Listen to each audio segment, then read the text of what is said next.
Good morning, everyone, and welcome. My name is Jean Nemitz, and I'm the Director of Religious Education here at the Unitarian Society of Ridgewood. As always, a big thank you to the entire team that helps us bring Sunday services each and every week. For over a century, the Unitarian Society of Ridgewood has been gathering in community as a home for liberal faith and free thinking. For the last year, USR has been meeting online just like this, and still, this community we build, for the moment virtually, offers the world a place where each person, whatever their gender, sexual orientation, age, education, history, race, ethnicity, economic status, physical or mental health, theology, or body, is embraced with love. Here we believe in the interdependence of humanity, in the power of love, and in the holy spark in each person. If this is your first time visiting, we are so glad you found us this morning. If you'd like to learn more about us and get connected to our weekly emails, please fill out the Google form dropped into the chat or visit our website. You can also email our congregational administrator, Ann Peretti, at usr.membership1@gmail.com. Ann can also help those of you who've been coming for a while and are interested in membership. This morning, directly after a somewhat shorter than normal service, we will be having our annual meeting to do the business of the congregation. If you are a member, please stay so you can vote. Even if you're not a member, please stay. You can hear about what all is going on with our governance and plans for the future. Then, over in another Zoom room, starting at 11:30, and our hope is to be done with the annual meeting by then, join us for the second week of Draw the Circle Wider Music and Book Festival. This week, the festival celebrates Asian cultural awareness with a reading of the book, The Name Jar. Tony Trishka will uplift us with the sounds of the banjo, and by the end of the festival, let's hope we'll all be singing or whistling Draw the Circle Wider. All ages are welcome, and come and join us for a blast of love and fellowship. And the link to that is in the chat now and will also be in the chat at the end of the service and at the end of our annual meeting. We are so glad you are with us this morning. Welcome.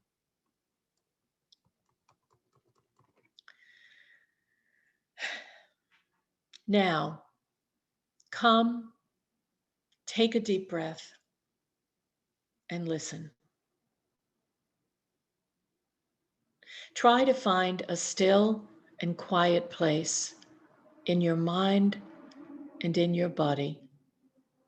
Aware that although we are in separate spaces and have been for 1 year and 3 months, aware that for a couple of months more, we will remain physically distant. Still, we rejoice that we are sharing this moment together. our hearts similarly full of fear and hope, our minds focused on the same words, our bodies engaged in the same rhythms, ourselves part of the same community. Take a deep breath and listen.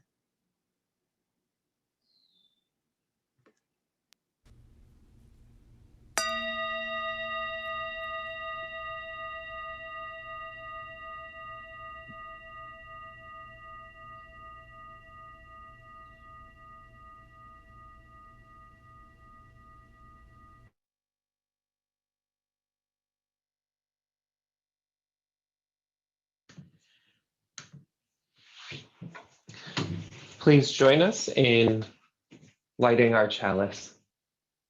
May the light we now kindle inspire us to express our gratitude, feel the warmth of community, be the summer fireflies who bless us with joy, and may we serve the spirit of freedom in the wholeness of community.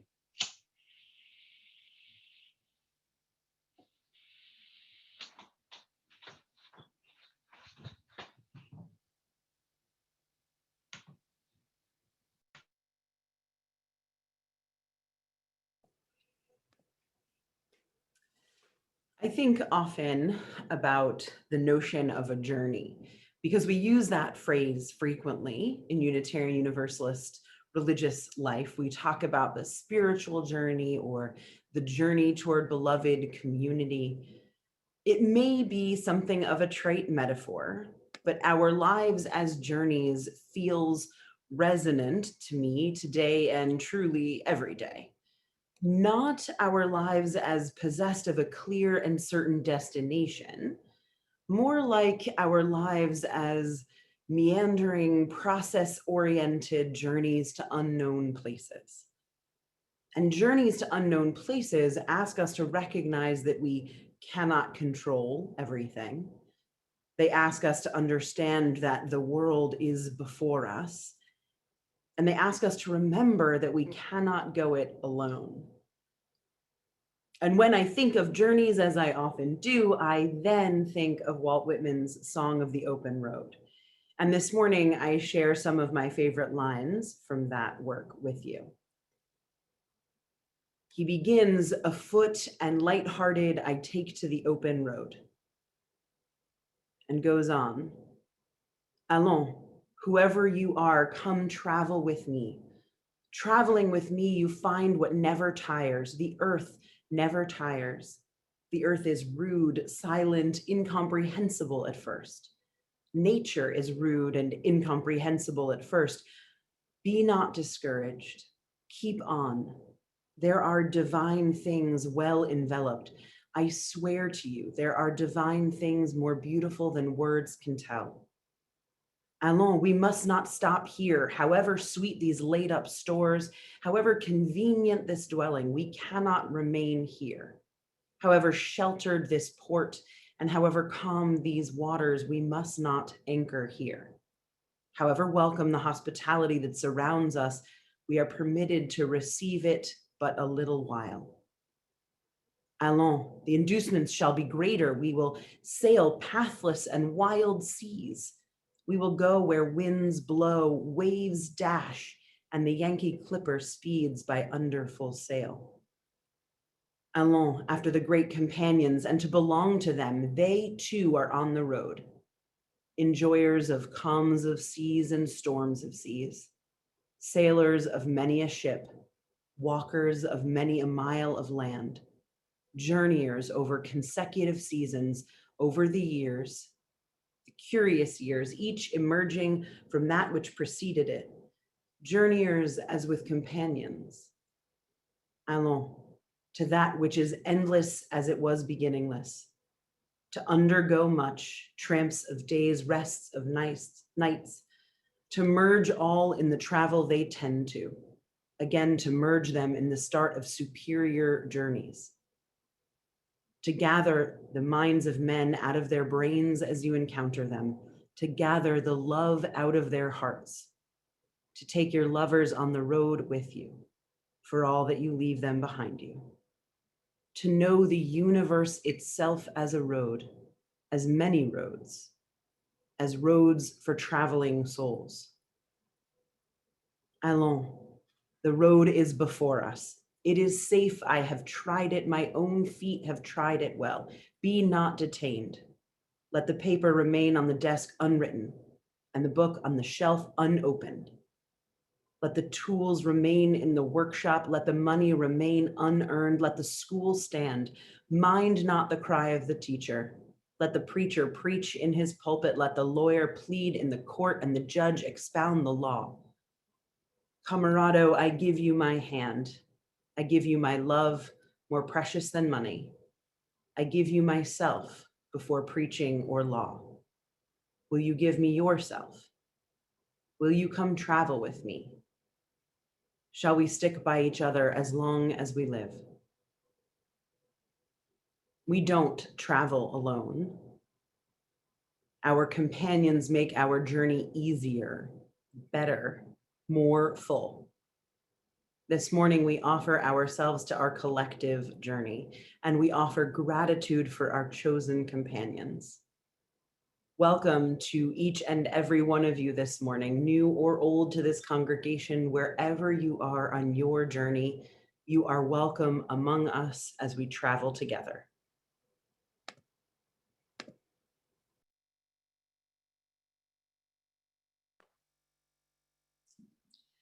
Please join us in singing our hymn, number 404, What Gift Can We Bring? Ron will play it through once.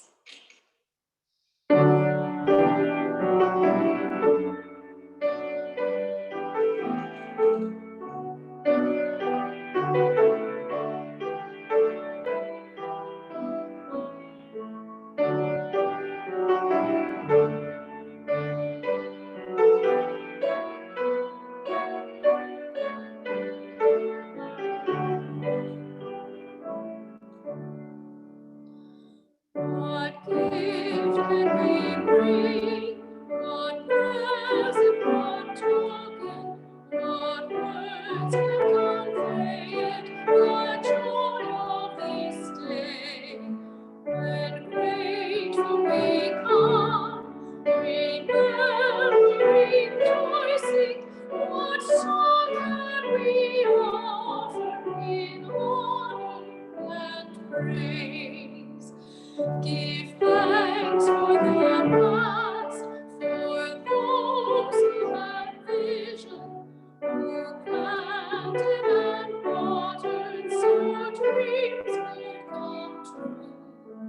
Give thanks for the now, for study, for worship, for mission that bids us turn prayer into deed. This gift we now bring, this present, this token, these words can convey it, the joy of this day. When grateful we come, remembering, rejoicing, this song we now offer in honor and praise.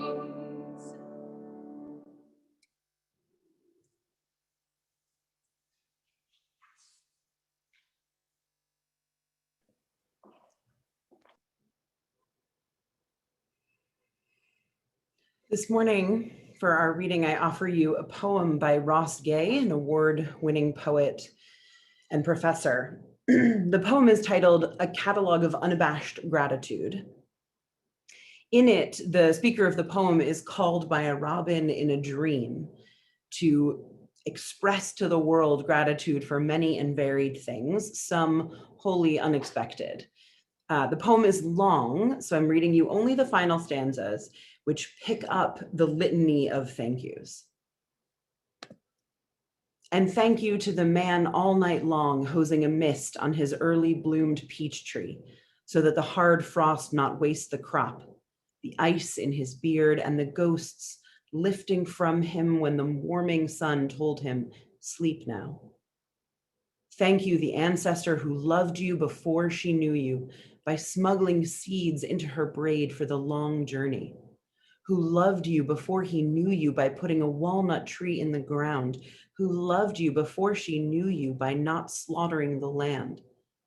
Thank you, who did not bulldoze the ancient grove of dates and olives, who sailed his keys into the ocean and walked softly home, who did not fire, who did not plunge the head into the toilet, who said, stop, don't do that, who lifted some broken someone up, who volunteered the way a plant birthed of the reseeding plant is called a volunteer, like the plum tree that marched beside the raised bed in my garden, like the arugula that marched itself between the blueberries.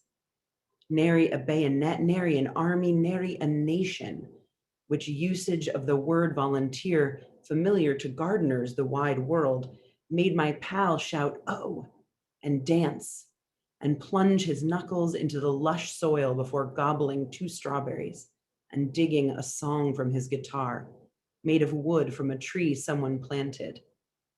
Thank you. Thank you, zinnia and gooseberry, rudbeckia and pawpaw, ashmead's kernel, coxcomb and scarlet runner, feverfew and lemon balm. Thank you, knitbone and sweetgrass and sunchoke and false indigo, whose petals stammered apart by bumblebees. Good Lord, please give me a minute. And moonglow and catkin and crookneck and painted tongue and seedpod and Johnny jump up. Thank you, what in us rackets glad, what glad rackets us. And thank you, the way my father one time came back in a dream, by plucking the 2 cables beneath my chin like a bass fiddle strings, and played me until I woke singing, no kidding, singing, smiling. Thank you, thank you. Stumbling into the garden where the Juneberry's flowers had burst open like the bells of French horns. The lily my mother and I planted oozed into the air. The bazillion ants labored in their earthen workshops below. The collard greens waved in the wind like the sails of ships, and the wasps swam in the mint bloom's viscous swill. And you, again you, for hanging tight, dear friend. I know I can be long-winded sometimes.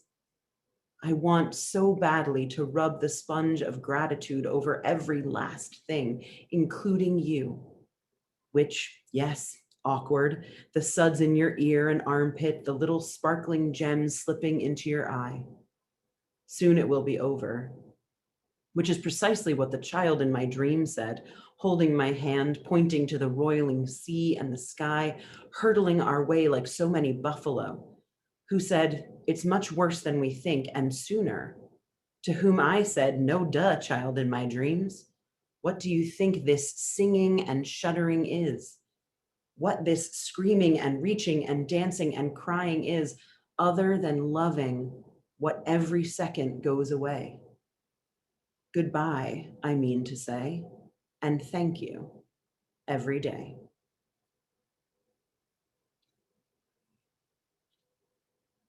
Over the course of this very different and strange year, sometimes in obvious ways and sometimes in ways unseen, a handful of members of the Unitarian Society of Ridgewood have truly stepped into the unanticipated holes that the pandemic made in our life together. And today, we take time to honor them.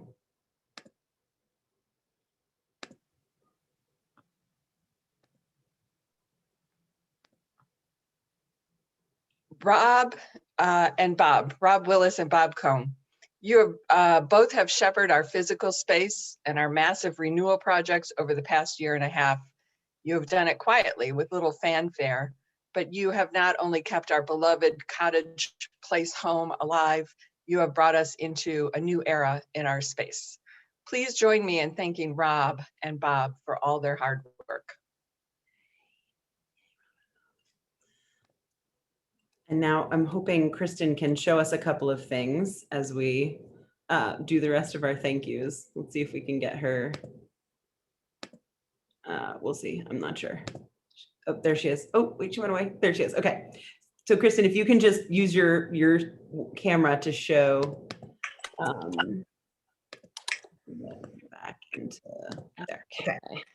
So for hosting Zoom rooms and understanding deeply the value of community and contact in a time of distance and challenge, this year, the board is awarding Anita Young with the Unsung Hero Award. Anita received some flowers today, but also Anita, your name will go onto that plaque that hangs in Fellowship Hall as our 2021 Unsung Volunteer Superstar. So please, everyone, give Anita a big round of applause. And Anita will, like others, receive a special name tag as well. Let me get Dawn back here. Excuse me, Reverend Sarah, do you want me to be giving the tour now or at a certain time when you? So when we say what each person's getting, you can show their little stack on the table. Do you know what I'm talking about? Ah, okay, got it. Got it. Good. For making endless slides and templates, crafting service images and slideshows, and offering her talents and time endlessly, we also offer our gratitude to Carol Wolf. Carol, you made our services more beautiful and more professional. The board is gifting you flowers and a pot for you to plant in your garden. You create beauty in so many ways. This is our contribution to helping that beauty flourish. Please, everyone, join in a round of applause for Carol.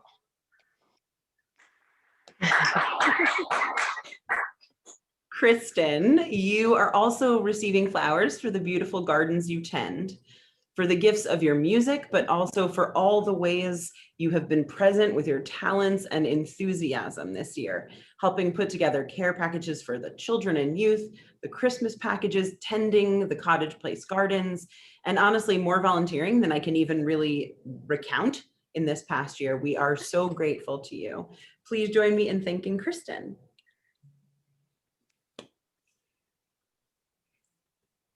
For being a stalwart online presence as a greeter and in other rooms as well, for offering wisdom and advice all along the way, and for the way you help so many of our community online so that they could enjoy and benefit from the Zoom services.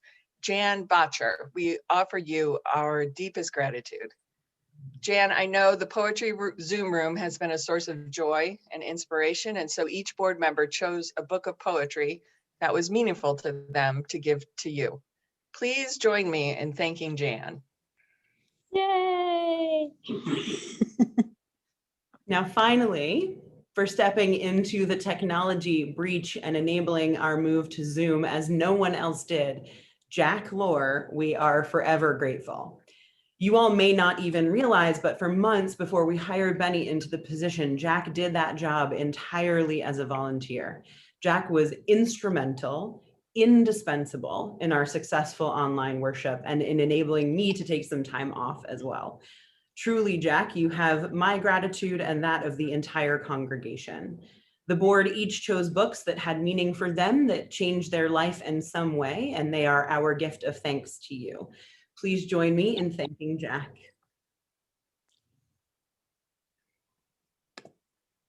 And Kristen, maybe you can give us a close-up of the name tags if you haven't already. They turned out really cute. Thank you, Anne, for ordering them, creating them. That makes super sad. Oh, I'm sorry, I'm on the wrong spot now. We also want to take a moment to offer a special thank you and a goodbye to Benny. Benny isn't here this morning, but we go on record together as saying that it has been a pleasure having her work with us at USR for the last many years. Benny has held many different positions, has always worked hard and been an asset to the community. A lot of people probably don't know Benny because she has worked behind the scenes, but if you do know her, you know that she brings a really amazing positive energy to everything that she's done at USR, and we wish her only success on her journey in life. Please join me in offering Benny our thanks. And it is a pleasure, and I know some of you have been asking, it is a pleasure to let you know that OLAS will be stepping into that technology role that Benny has been filling. I know that you have loved, as I have, having Olas in our midst this year as a field education student. It has been a pleasure for me to mentor and to learn from Olas throughout this year. And now Olas will come on board as a part-time staff member, and I could not be more pleased. Olas, you have shown such growth, such commitment, and such an open willingness to bring yourself to this community. I am so glad you are staying with us. Please join me in thanking Olas for a year's worth of awesome work, as well as welcoming Olas into this new role among us. Now, the truth is that no congregational year goes by without amazing volunteerism and community commitment from tons of folks.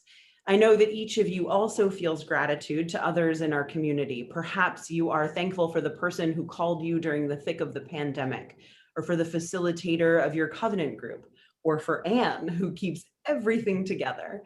I invite you to write your gratitude into the chat, and we'll take some time to read those out just to make sure we get all of our thank yous in together this morning. So go ahead and start writing.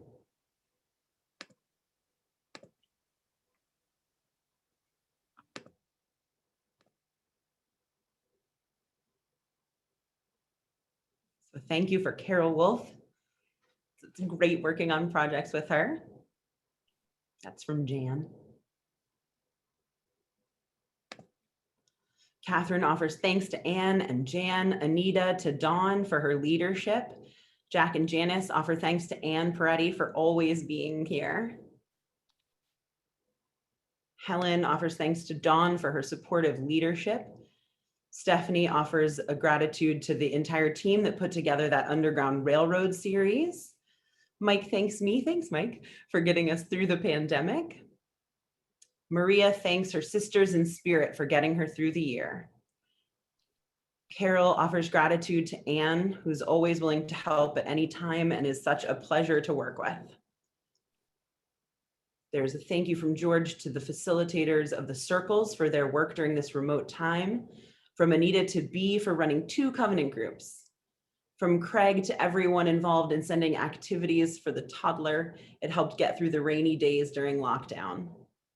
Ooh, you guys are going so fast. Let's see. Jan Cohen offers thank you to all who make these services possible so folks can participate from home. Chris offers gratitude for the energy, humor, and co-leadership of Second Sunday's youth group. Emerald, one among them, is moving on to college, and our leadership partnership will come to an end, but not the friendship of those leaders of the Sunday group. Cecilia offers a thank you to Maria for staying in touch during the pandemic as a special contact. Stephanie thanks Ira and Kate for in-person OWL, an amazing experience this year. Carol offers a thank you to everyone in Wider World for the work of justice that is ongoing. Anne thanks Ron and Kristen for the beautiful music every Sunday. Kristen thanks Jeff and Ron and Anne, Jeannie, Jack, and Carol. Elizabeth thanks Ron for the great music. Ed offers a thanks for the caregiver support group and to Jan for leading us. Oh, that's Debbie. Thanks, Debbie. To Jan for leading the group and to me for getting that started. Margaret offers a thank you to me and Jack and Kristen and B and Anita and the Covenant group for welcoming her and Dan so warmly to USR. Craig offers a special thank you to those who helped with groceries when his wife was sick. Martin offers a thank you to Ron and Kristen for being in our USR home while we've all had to be in our own homes.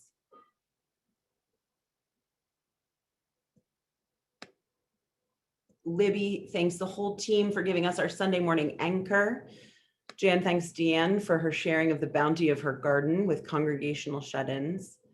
Carol thanks Jeannie and Kristen for creating touchstones this year. Libby thanks Olas for new ideas of transformation. Anne thanks Jeff for cutting the lawn.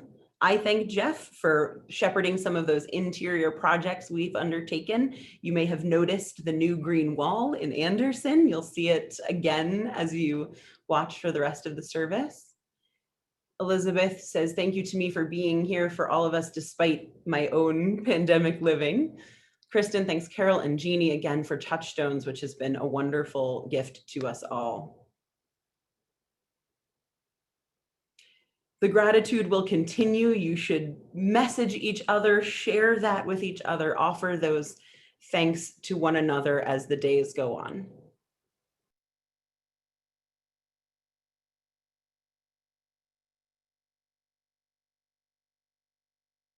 Good morning. My name is Helen Matiso Ayers, and I am a member of the Board of Trustees. Part of laying the groundwork for the future of our congregation is making our weekly offering that helps to sustain the work of this community. We know that we benefit from those who have gone before, generations of folks just like us who believed in community, in justice, in transformation, and in the healing power of love. They gave so that we might today belong to and build this supportive and sustaining community. Generations after us will still need to fight for liberation and equality for all. They will still need to provide their children with experiences that help them grow into themselves. They will still need a place to go, to be reminded of their highest aspirations and affirmed in their wholeness. Our giving now ensures the future of this congregation for years to come. This community exists because of you, and it will survive because of you, your passion, your time, your talents, and also your donations.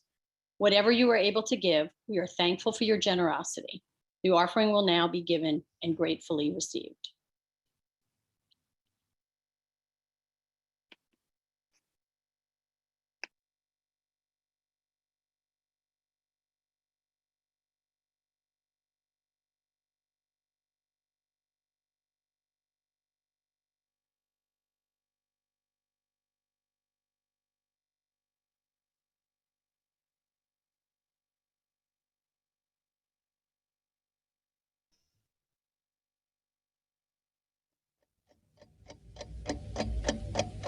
Thank you very much for the entry iron. Thank you very much. Thank you very, very, very much. Thank you very much for the entry iron. Thank you very, very, very much. Thank you very much for the birds and bees. Thank you very much. Thank you very, very, very much. Thank you very much for the birds and bees. Thank you very, very, very much. Thank you very much for the family circle. Thank you very much. Thank you very, very, very much. Thank you very much for the family circle. Thank you very much. Thank you very, very, very, very, very, very, very, very much. You don't know how much they all mean. They seem much better in my dreams. Thank you very much for the entry iron. Thank you very much. Thank you very, very, very much. Thank you very much for the entry iron. Thank you very, very, very much.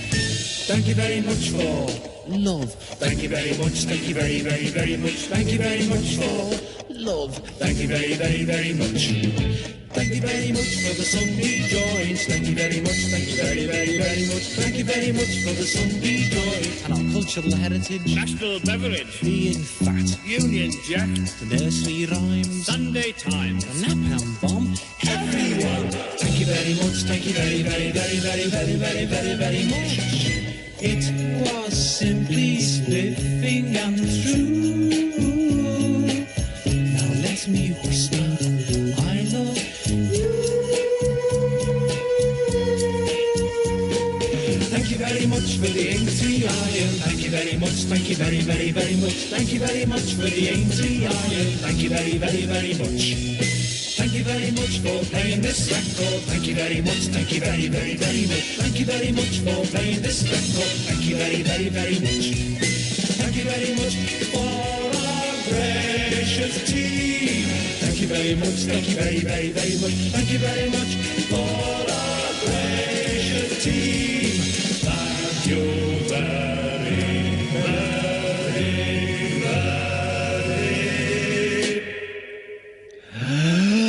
very much.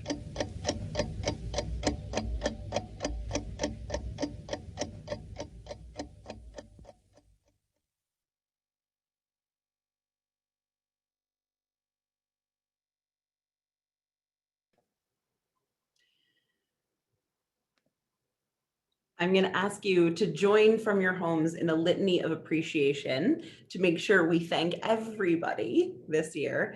It's adapted from a piece by the Reverend J. Libby. Your part is simply, and so we thank you. And Jack will read that part aloud, and you can all speak it along with him at home. When there was a need, you came forward. And so we thank you. In the nighttime or daytime, on weekends, and even in the coldest, darkest parts of the year, you helped. And so we thank you. Elected and duly appointed, or quietly, anonymously, and unbidden, you did what needed doing. And so we thank you. Sometimes with the help of many hands, other times alone, you worked. And so we thank you. You gave your time, talent, and even your treasure for the life of the congregation. And so we thank you. Even as you struggled and moved through a global pandemic, you gave of yourself to this community. And so we thank you. Through grief and challenge, with joy and determination, you kept this community alive, its spirit, its home, its heart. And so we thank you. Your families and loved ones supported you in your efforts, worried for you when things piled up, and perhaps grumbled at you for the extent of your commitment. And so we thank your families and loved ones. For all things great and small you have given this congregation, we take time today to recognize. We thank you. For all things great and small that we each have done, we let ourselves feel pride. We celebrate the mutual care, the vulnerability of giving, and the value of gratitude. We honor one another. Thank you.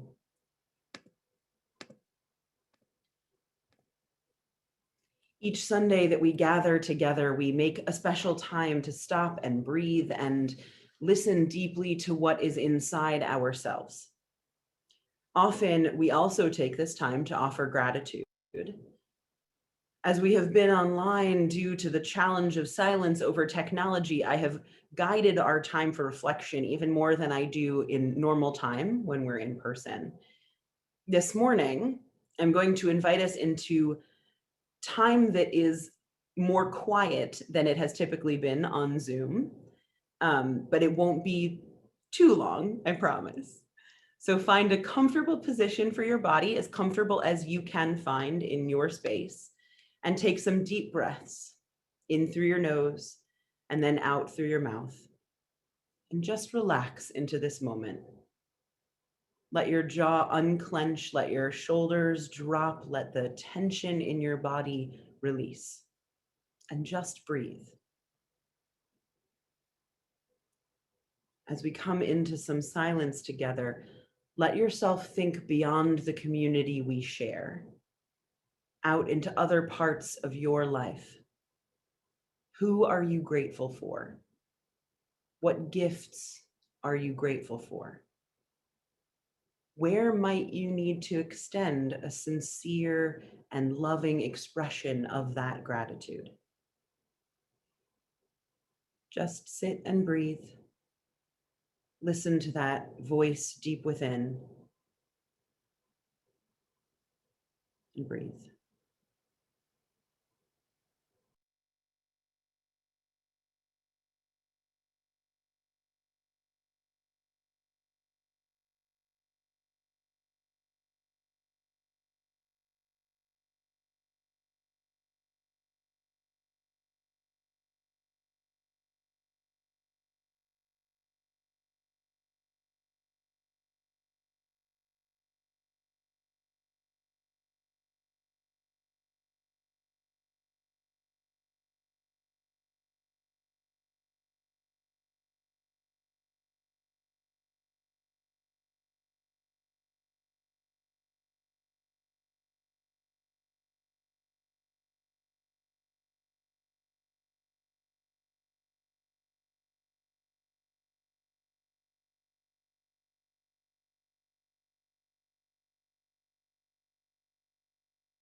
Take a deep breath.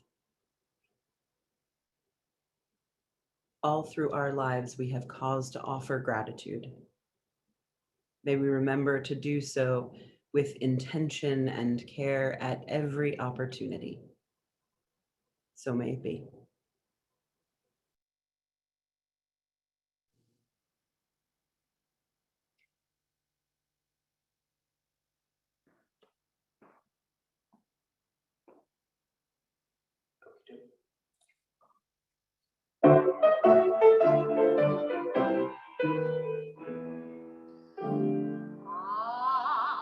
On behalf of all the people who have assembled here, I would merely like to mention, if I may, that our unanimous attitude is one of lasting gratitude for what our friend has done for us today. And therefore I would simply like to say, thank you very much. Thank you very much. That's the nicest thing that anyone's ever done for me. I may sound double Dutch, but things in life is such. I feel as if a losing war's been won for me. And if I had a flag, I'd hang my flag out to add a sort of final victory touch. But since I left my flag at home, I'd simply like to say thank you very, very, very much.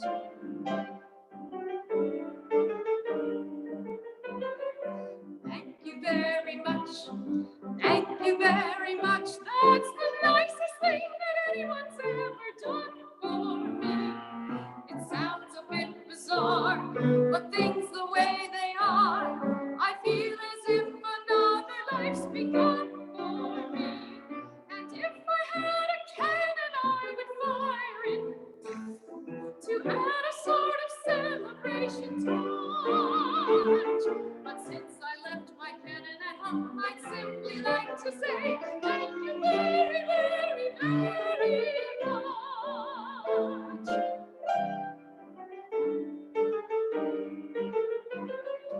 Thank you very much. Thank you very much. That's the nicest thing that anyone's ever done. For me, it isn't every day good fortune comes my way. I never thought the future would be so fun for me. And if I had a bugle, I would blow it to add a sort of how's your father touch. But since I left my bugle at home, I'd simply like to say thank you very, very, very much.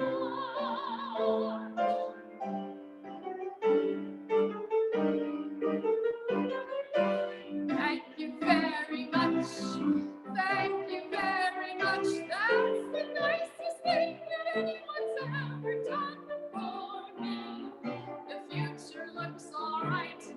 In fact, it looks so bright. I feel as if they're polishing up the sun for me. And if I had a drum, I'd have to bang it to add a sort of rum-ti-tum-ti touch. But since I left my drum at home, I simply have to say thank you very, very, very much. Thank you very, very, very much.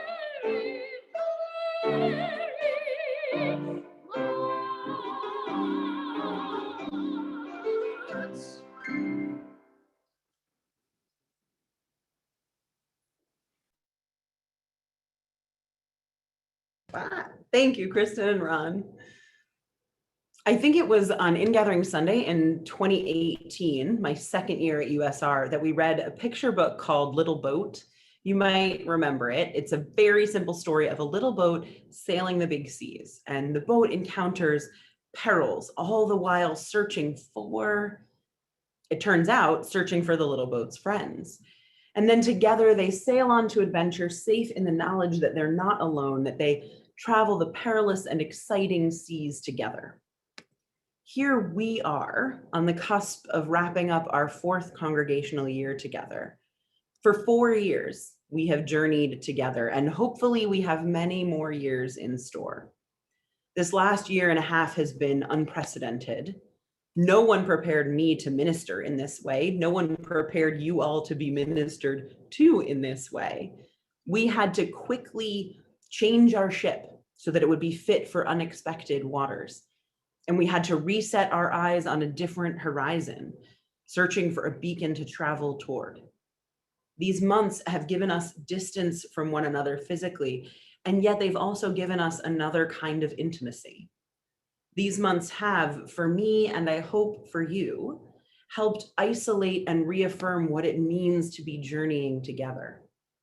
Interestingly, being home during Sundays has been a large part of that reaffirmation. For the last 15 months, we've met online, and I have sat nearly every Sunday in this chair, and you have seen, for the most part, this wall behind me, this sideboard with various pictures, flowers, sculptures. You've gotten a funny little window into my life here at home, into my family's aesthetic, into our limitations and interests. Today, you get to see the two rainbow things we could find in the entire apartment, a lighthouse and a sailboat. Clearly, we need more rainbows in our life. Each Sunday, my mom helps create this backdrop that you get to see. And what you don't see, of course, is the view in the other direction. Sometimes that view contains my mom on the couch, listening to the service, but keeping one ear out for the kids in case they start making way too much noise. Sometimes that view is empty because everyone else is gathered in some other room. And sometimes the cat paces or tears around like the devil's after him. You know how cats do. Always, that view is messy, filled with the life of 6 people living together through a global pandemic. Just beyond the edges of this screen are piles of schoolwork, placemats left from breakfast, art supplies, stacks of games, endless books strewn everywhere. Just beyond the edge of the screen is evidence of my fellow travelers on the sea. It's chaotic and beautiful and awkward and everything. And just here, inside the screen, are you all. More of my fellow travelers, though we have been apart. Through Zoom, we ride the seas together in ways beautiful and messy and chaotic and joyful. And I'm grateful to be on this particular ride with you. Little Boat isn't alone in spite of the early images of the book. Little Boat is surrounded by buddies, and so too are we. We are sailors together, keeping our eyes on the horizon, looking for the bright beacon of that lighthouse that calls us to our best selves, calls us to the world we believe is possible, calls us into our future. Not as isolated individuals who stand alone, but as interconnected beings who offer each other our vulnerability and who do our best to trust in each other as we navigate the shifting waters. And we also owe each other our gratitude. Saying thank you isn't always easy, or at least saying it and really meaning it isn't always easy. And I think that's because sometimes thank you can imply that we fell short and needed help, and that makes us feel vulnerable. But we all know the truth. We're human and we will always fall short and have cause to thank another for coming in to help. And more than that, we are human and humans need each other. Even if we haven't misstepped or fallen short, we need care and love and attention and connection. So often when we say thank you, we say it because someone has brought magic, wonder, laughter, love into our lives. Just as Ross Gay teaches in the words of his beautiful poem, there is always something to say thank you for, some reason to bellow out our gratitude meaningfully, earnestly, and honestly. So this morning, we have said to each other, thank you. We have bellowed from the bottom of our broken, perfectly imperfect human hearts. Thank you. And I offer my thanks to you. Thank you for the pleasure of serving among you. Thank you for the care and understanding you show to each other, to our staff, and to me. Thank you for the laughter and the companionship and the challenge and the love. Thank you for opening up your boat and letting me hop on board. Whatever the waters bring next, we are in it together, and I am so grateful for that and for each of you.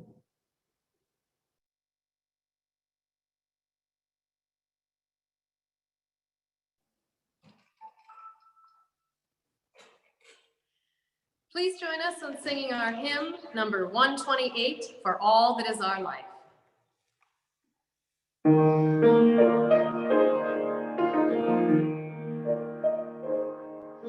For all that is our life, we sing our thanks and praise.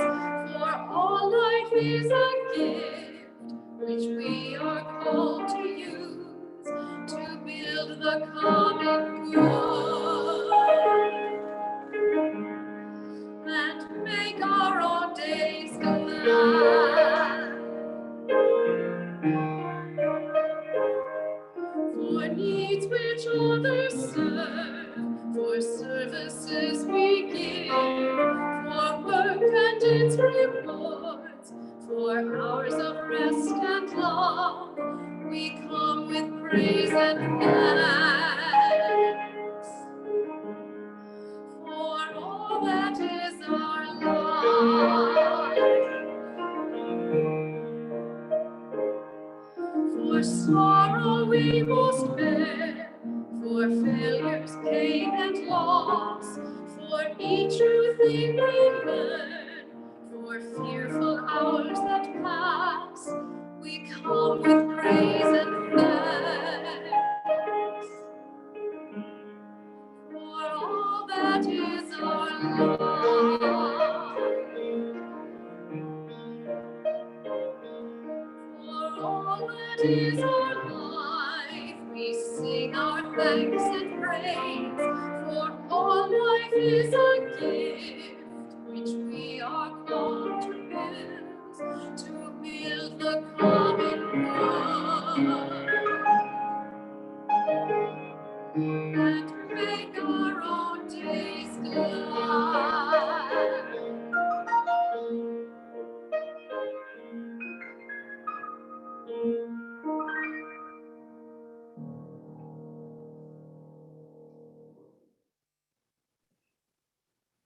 Thank you all for being with us for service this morning. We are going to roll straight into our annual meeting. We are not going to extinguish our chalice. We are going to leave it open, on, lit, whatever, for during the annual meeting, because the work of the congregation is still spiritual work, right? Values-driven work. I'm going to offer you some opening words, and then we will get our leadership will start presenting what needs to be presented. So our opening words for the annual meeting this year are by my colleague, the Reverend Heather Janulis. From the power of our memory and history, with high hopes for the days that lie ahead, we gather to craft the destiny we share with one another. We gather with faith in the practice of democracy. We gather with hearts and minds open to the wisdom in every voice among us. In our gathering, may we dream and design a bold future. May we bring our best selves to this service, and may we dream these dreams and do this work with love. So may it be. Okay, now logistical things. Dawn, you're going to be in charge. Okay. So I'm going to replace the spotlight, and I'm going to try to figure out this PowerPoint. We won't need it right away. Okay. So I would like to call to order the annual meeting of the Unitarian Society of Ridgewood for 2021. Thank you, Sarah, for the opening words. And we are going to move to Robert Markowitz, who is going to ascertain our quorum. Our quorum this year is 45, and if you're thinking that seems really low, it's because last year we changed bylaws, and that required a larger percentage. This year we are not changing bylaws, so our quorum is 45. Robert and his trustee board assistants are going to count and make sure that we have a quorum. Yes, hold up your hand if you are, hold up your hand if you are a member. You cannot be a friend, you have to be a member who has been a member for at least 30 days.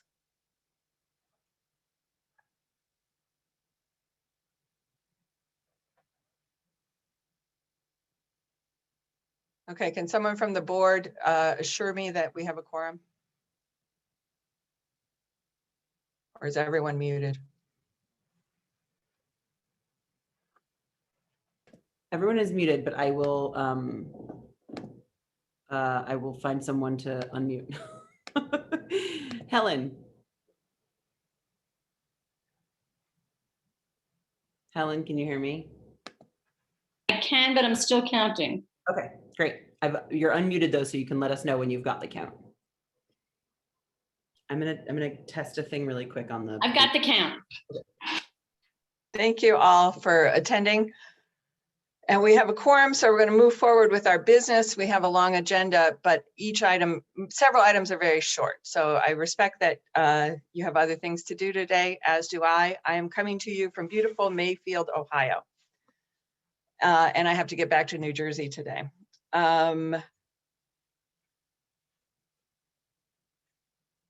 So we are going to talk about the rules. See, we're already on number 4. Helen Matazo-Ayers is our process observer, and as such, she always has the floor. If anyone is out of order, she will notify us. Remarks, when we get to that portion, will be limited to 2 minutes. 1 comment or question per person until all have been heard, unless you are called on by the chair, which is me. Who is me? If you want to speak, please request it in the Zoom chat or raise your hand. This is during our discussion periods. We will have several people from the board are trying to look for you, and we will do our best not to miss anyone. I think it went pretty well at the town hall last week. When called upon, please unmute yourself and please state your name before you make your comment. Not everyone knows everyone. When we get to our votes will be taken by a voice count. They will be taken by voice unless a counted vote is requested. Any member can move for a counted vote. So in situations where it's close, you can move for a counted vote and we will count hands. And next up here is Don Campolo, who is going to handle the minutes from our 2020 meeting. Hello, everyone. Can you hear me? Yes, thanks, Don. Okay. The most scintillating portion of our meeting is the For sure. approval of the 2020 minutes of the Unitarian Society of Ridgewood. Does anyone require that those minutes be read? Hearing nothing, I will make a motion to approve the 2020 minutes of the Unitarian Society of Ridgewood and ask for a second. I second. All right, we have a second from, I believe, Helen. Correct. Now I'm calling for a vote to approve the minutes of the 2020 meeting of the Unitarian Society of Ridgewood. All in favor say yes. Yes. Yes. All opposed say no. All right, the motion carries. Sorry, I just. do- I was just going to say that I violated the rules by not saying my name. So please, everyone, try to remember to do that. And just to be clear, everyone should now have the ability to mute and unmute themselves. So when the vote is called, you can unmute yourself, say yes or no, and then remute yourself. I just want to point out too that this is instructions. I'm on a PC. I'm sure it's similar for a Mac. If you are having trouble, some of the slides that are coming up are quite dense, which is another way of saying that I made some fairly unattractive slides. If you go up into the upper right corner of your screen, your view, there is actually a word, view. And if you click on it, there are different sorts of ways you can set up your view. And the top one is called standard. And that allows you to see more of the slide and less of the faces. It can help you when the slide is difficult to read. I just wanted to point that out. So we have approved our minutes. We are now moving to Mike Azara, who will be talking about the return of endowment fund grants. And it's a next slide. Good morning, everyone. The endowment committee is back. My extension, USR, is back doing community outreach and supporting very deserving organizations in our community. Before I get into the individual grants, just a quick word on the committee, which is composed of myself, Peter Duran, and Ed Collins, that is our Chief Investment Officer. The endowment fund currently stands at about $350,000. We did well last year, although we took a major hit when the pandemic arrived, but we bounced back and we had a very good year financially. The money is invested in a diverse portfolio of low-cost index funds, primarily in growth and income.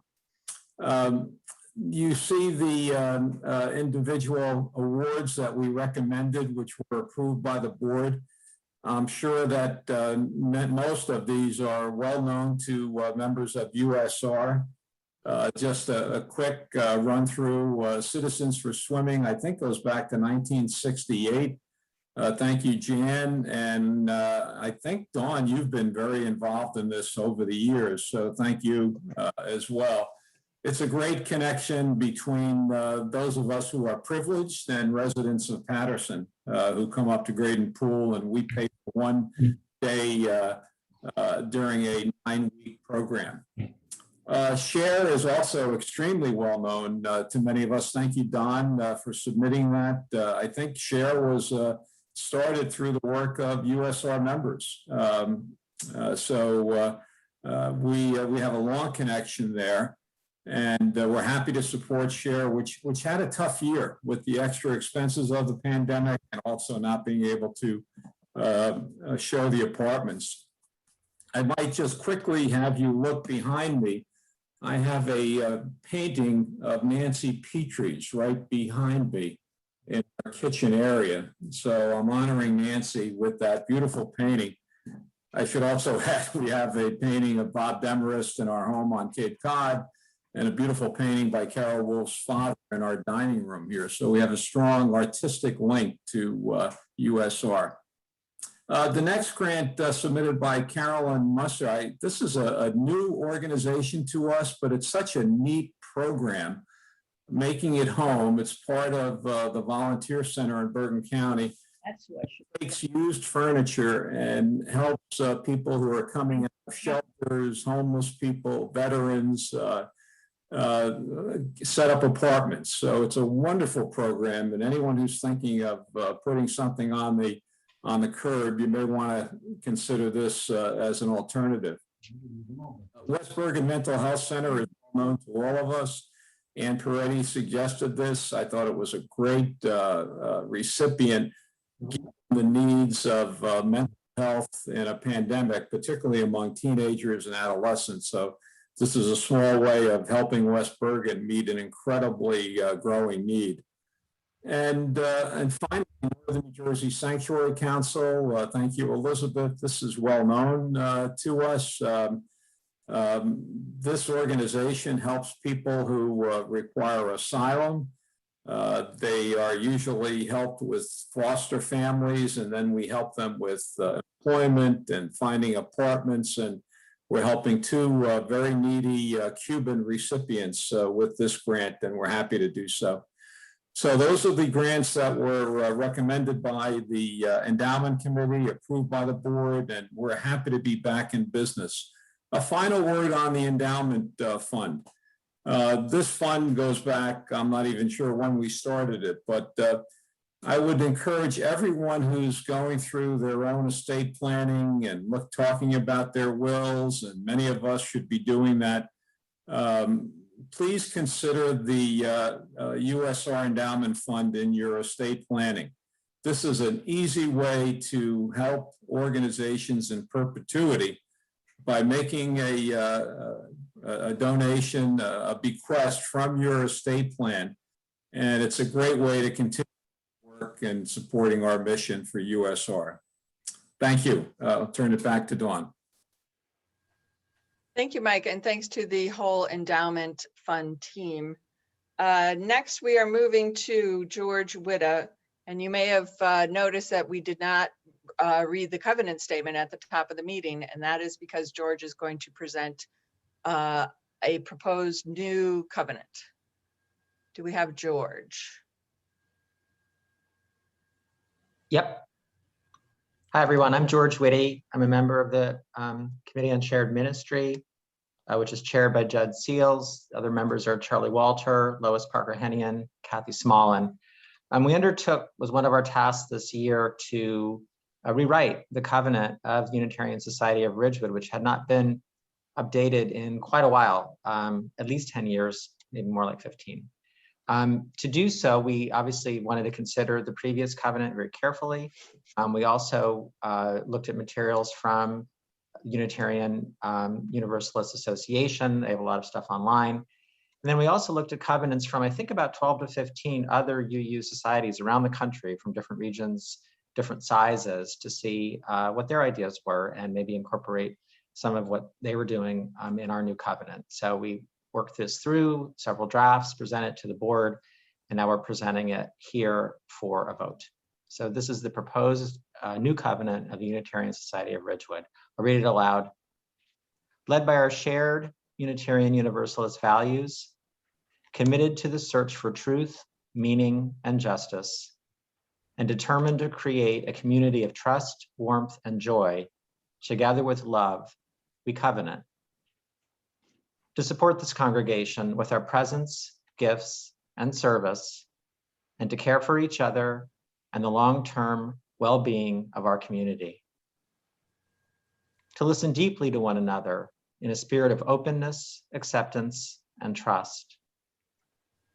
To speak and act with forethought, honesty, and compassion, considering not only the intent, but also the impact of our words and behaviors. To speak directly whenever safe to those with whom we have disagreements, and to encourage others to do the same, seeking assistance from leadership as needed. To include all people with gratitude for the differences among us, celebrating the richness of varied perspectives. To attend intentionally to dynamics of oppression and prejudice in our interactions with each other and in our congregational system.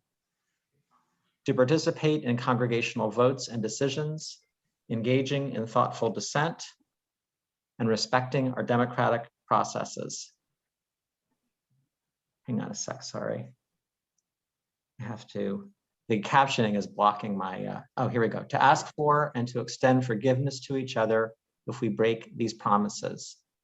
Dawn, can you move it up a little bit so that I can see the bottom? I'm not in control. It's actually, okay. and I can't, but I can read it. Okay, because the captioning is blocking me from reading it. So that last line is, this covenant is a living document to which we can refer in our interactions with each other, reminding ourselves of our shared promises. It invites ongoing learning and courageous acts of love and reconciliation. Thank you.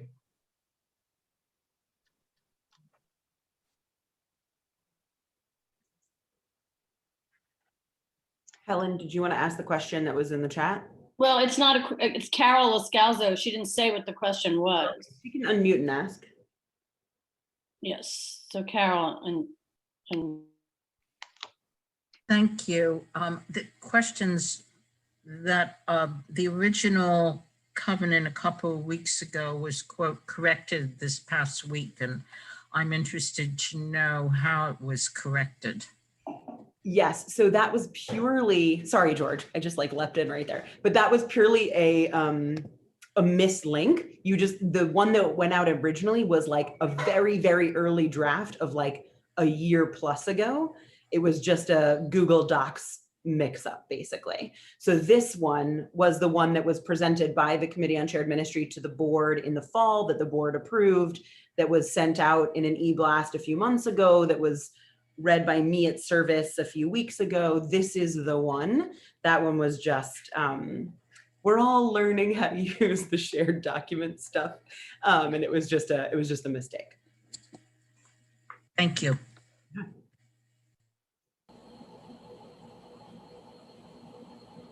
So George, you need to make a motion to accept or go ahead. Okay. So motion to accept the covenant of the Unitarian Society of Ridgewood. I second the motion. Second. Thanks. Who seconded? who seconded? I did. Elizabeth Ames. Thank you. Thanks. And so we can vote. I think I did not say before that all of our votes are, for all of our questions today are a simple majority, just so you know.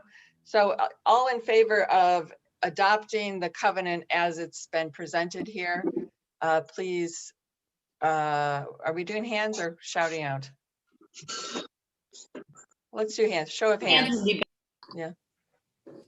All those in favor, please raise your hand. And Helen, give me a yell when you want to switch. It's good. We're good. Right. Gotta raise your hand, Caroline. I did. All those opposed, you can raise your hand now. I don't want to. Okay, and the motion to adopt the covenant carries. And thank you to George and the COSM. And actually, George is going to stay with us for item 8 on our agenda, the minister's evaluation. Okay, so hi, everyone. Again, this is George Whitty from the Committee on Shared Ministry. In addition to the covenant, the COSM undertook the actually delayed review for Reverend Sarah, which I think was due probably about a year ago, but with everything that's been going on, a lot of stuff got stopped in its tracks. So what we did was conduct a survey, which we sent out to the entire membership. We had actually a very good response to the survey, 94 responses, which is a high percentage. And I just want to thank, first of all, the 94 people who came back to us with the survey. The results have been shared by the Committee on Shared Ministry with Sarah and with the board. And the results are going to help us shape her ministry and our ministry to each other in the years ahead. Thank you. Thank you, George. And please note that the COSM did so much work that they got 2 items on the annual meeting agenda, and all the other groups should be trying to get 3 for next year and beat them. Thanks very much to the COSM. Next, we move into our budget. And so we are going to hear from Chris Dunnigan. But before I hand it to Chris, I just want to say a couple things to put things in context. And we discussed this at the town hall last week, if you were able to attend.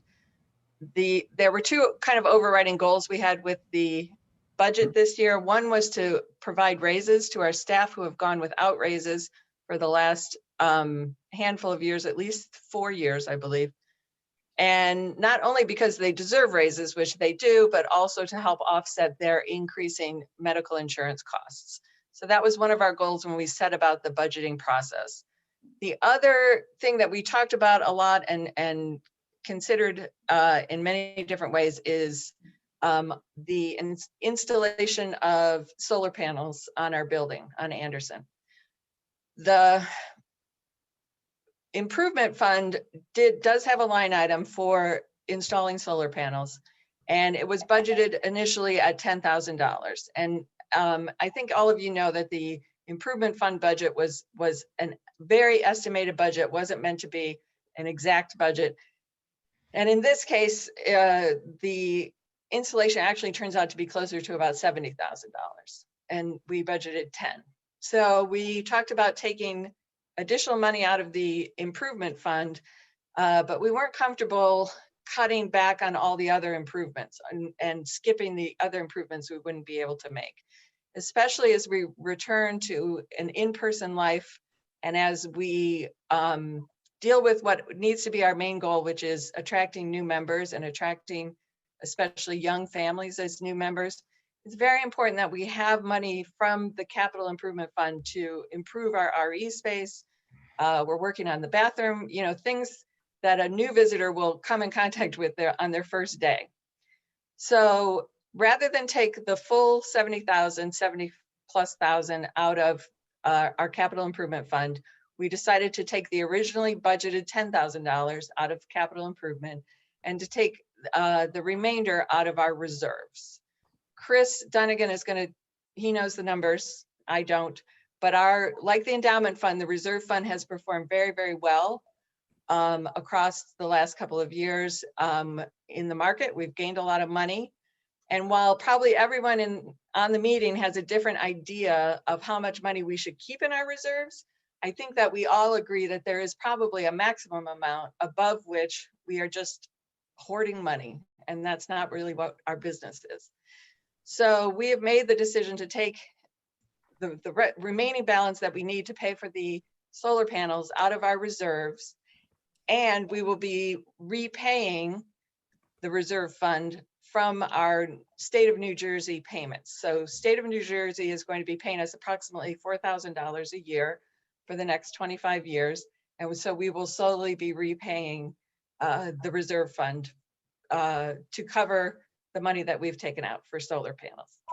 In addition to the reserve money, the payments from New Jersey, we will also be realizing a big savings on our electric bill.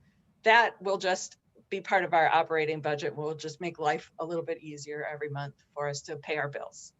So that is my hopefully somewhat clear context, but we're going to have Chris join and he's going to be much more specific. So do we have Chris Dunnigan? Oh, hi, he is. He's just I'm joining. here. Hi, Chris. Thank you. Thank you for Hi, taking everybody. it away. Okay. So just as a preliminary matter, a bunch of you emailed me yesterday, and I just got back about an hour and a half ago from taking the Boy Scouts camping. So I've been typing responses, and I'm now sitting here with a pair of ice packs on my knees. But as an initial matter, thank you all for your pledges, because this whole budgeting process sort of starts with that. You know, there's no point to a budget if we don't have money coming in. Second of all, for those of you who missed last Sunday's meeting, we recently got our second round of PPP funding.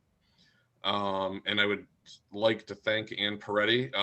It literally came down to about whether or not we received $500 in income in one particular quarter. And we had to provide an awful lot of paperwork to the bank to prove that we barely qualified. So we got about $31,000 there. So free money. And that's essentially built into next year's budget as miscellaneous income. Third, with regard to the solar panels, I want to emphasize this isn't a simple expenditure. This is purchasing of a capital asset.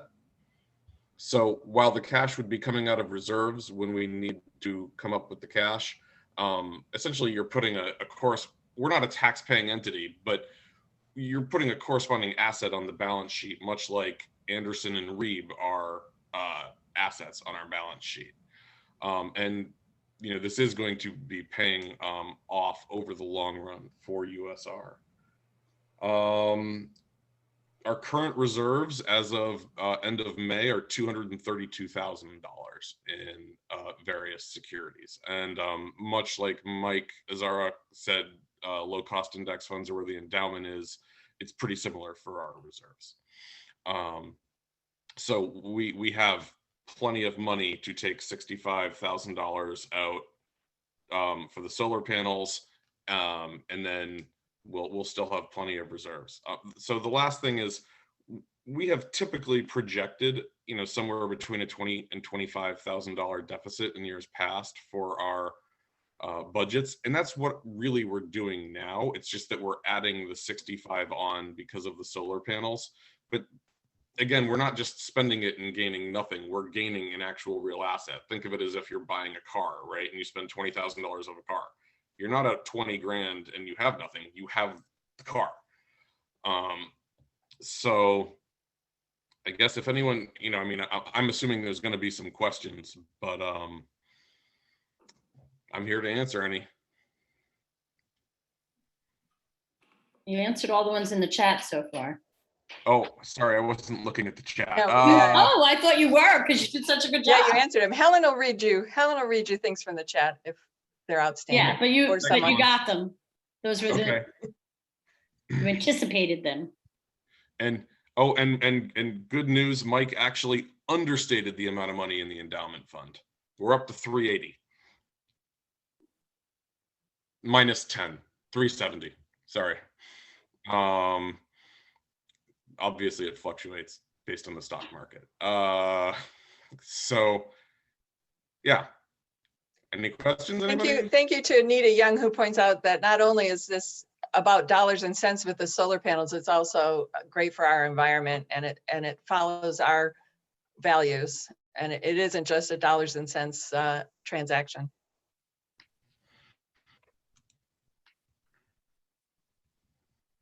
Are there any questions or comments about the budget? Yes, I have a But- question. Shoot. How much is in the building maintenance fund, Chris?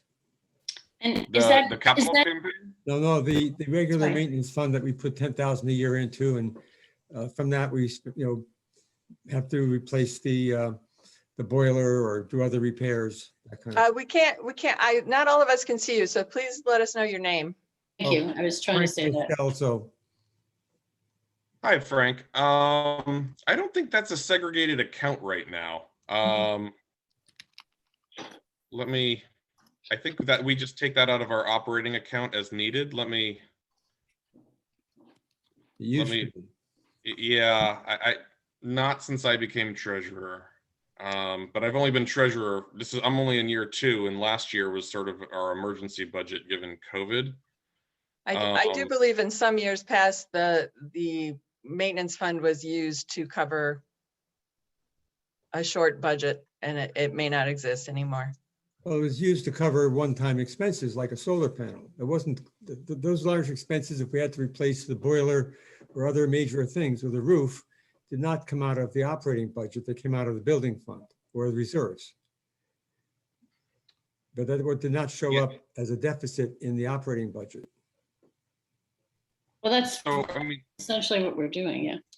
Hi, this is Paul Smolin.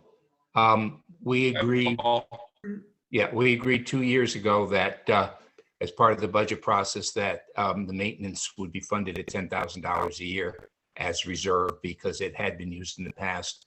And then, of course, when we needed it to do the roof repairs and everything else, we didn't have any money, which resulted in the capital improvement or capital restoration campaign that we had a couple of years ago. So I would really hate to see that we start that cycle again by not putting aside the $10,000 a year for when we need things, as Frank mentioned, replacing capital items, your major cost items, and start, 10 years down the line, have another capital campaign because we didn't put money aside for it. So I remember this conversation. I'm going to unspotlight you for a second, Chris, so that we can all see each other a little bit better. I remember this conversation because I remember part of what was happening was exactly this question of whether or not we were having to do the capital improvement fund because we hadn't been funding the maintenance. And in reality, the needed repairs were much more than the maintenance would have been, even if we had been paying into it all of those years. I'm trying to look back and see. Is Rob Willis on the call somewhere?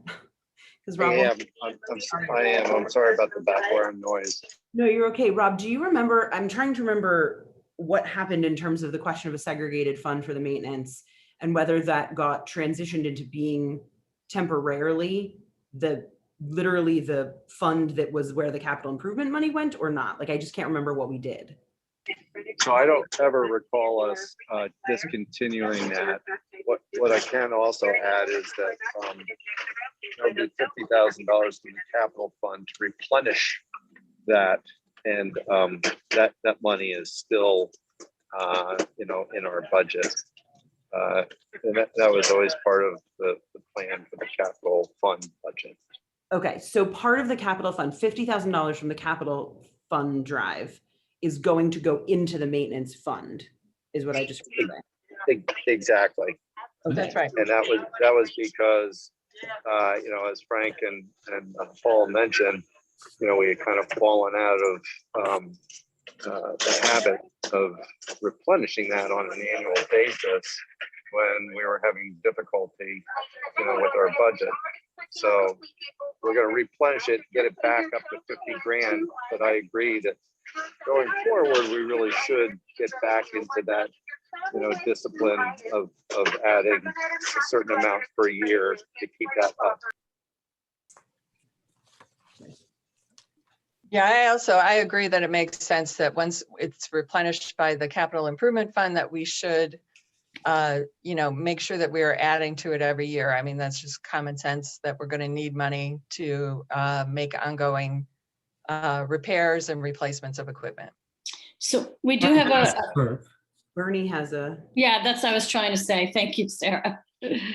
Bernie has a question, and then there's another question in the chat from Ed and Debbie.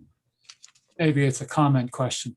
Perhaps my concern would be resolved by putting the solar panels into the building campaign funds and then transferring reserves into the building campaign fund. The inclusion of a $65,000 capital item in an annual operating budget skews the annual operating budget. And if the proper bucket is the building campaign, put it back in the building campaign, take the reserves and put the reserves in the building campaign. Maybe this is a matter of transparency, the way the annual operating budget is presented. But without the explanation from Chris, that budget on the face of it makes no sense. So just make the transfer. There's no appropriation from reserves in your anticipated revenues in your annual operating budget. Well, when you run a deficit, you're anticipating a transfer from reserves. Not Unless necessarily. That's not apparent on the budget Okay. page. It's not transparently apparent, put it that way. Okay. I mean, we can add a line item. I guess we don't put I don't think we put our reserves in the budget. So, but we appropriation from reserves well, I'm not going to tell you how it works, but it doesn't look right the way it stands right now. And by any definition of a capital project, it does not belong in the annual operating budget. It's the largest item apart from ministerial compensation. And just so everyone knows where we stand on the capital campaign, there's currently about $111,000 in the capital campaign account, and we have about $95,000 in pledges still outstanding because people are paying that. Some people are paying their pledges over several years. Is there any? So there's. I'm sorry. Go ahead. No. Is there any bar for the congregation to donate $65,000 from reserves into the capital campaign fund? Is that barred? What do you mean by a bar, Bernie? A barrier, is it prohibited? I mean, no, there's not. Moving money. We look, the congregation controls all of these accounts. Right. We just wanted to keep the money that people contributed for the capital campaign segregated. So that's in its own account. So Right. people would know if they contributed for capital improvements, it went to capital improvements. Now, whether we pay for those solar panels out of reserves or whether we take the money from reserves and put it into the capital campaign account, I mean, that's just that's a bookkeeping entry, right? That it doesn't change the reality of where the money's coming from and where it's going. I'll just shut up after this comment. But the reality is presented is confusing unless you present it as it really belongs. Capital projects belong in capital projects fund, building maintenance. And I'm getting off. I've had it. Okay, so there are two more questions. I'm going to ask the question about this first and then go back to Ed and Debbie's question. The question is from Anita to Julio about whether she's saying that we haven't had an update to the congregation on the reserves balance sheet. This and an update on the maintenance improvement fund should be provided to members. Okay. So, and I think that's a good suggestion. Sure. And I don't know if you agree. Yes. Okay. No, I mean, I said the numbers. I'll say them again. Our reserves are approximately 232,000. We have 111 in the capital campaign fund with about 95,000 in pledges still to come. There's about $370,000 in the endowment fund. So what? And let me, Helen, can I just say something? Sure. As far as the capital improvement fund, we have done a lot of projects that were needed to be done because they were somewhat emergent. We have also done a few projects that made sense to do while the building was empty. And as we're finishing up the current projects, we're going to take a pause. We're going to wait until we're back in person. We're going to reassess what we have left in the fund and what our priorities are as an in-person congregation. So while we have been spending money and people have been seeing changes, and we're going to be updating you on all those changes, we are going to stop and get input from the congregation as we move forward with the rest of the capital campaign funds. Okay, go ahead, Helen. Thank you. Yeah, what I was going to say is that I could attach to the minutes the information that Anita's asking for in terms of, what we've been saying out loud, but have it, in visually for people. Well, and there'll be a lot more detail coming out about the capital fund and what's been spent and what hasn't and what's we've gained, so that we can we'll be sending all that out to the congregation. The other question was about whether there would be any trees needed to be removed to install the solar panels. And I can say that we don't need to remove any trees. And what I didn't realize is that Anderson is a really tall building. It's taller than you think it is. So while it is surrounded by trees, once you're on the roof, there aren't too many trees impinging on it. So there's no tree removal. Also, if you look, I posted on Realm the proposal, so you can see where the panels are going to go on the roof. And the best part about it is that they draw all the trees to look like gigantic olives. It's really, really cool. So there is also a question or a comment or a suggestion really from Jan that we vote on whether or not to undertake the solar panels and leave the actual accounting to Chris and Ann. And I don't know if we are going to be separately voting on the solar panels. I think no, we're so voting on the budget. Yeah, the project to fund the solar panels is part of the budget for next year. And so the vote will be to adopt the budget as it's been presented.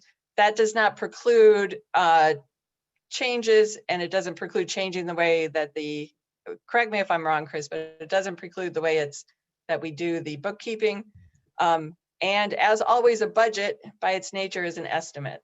So what we have done is we've done our best to estimate what our incomes are going to be and what our outflows are going to be.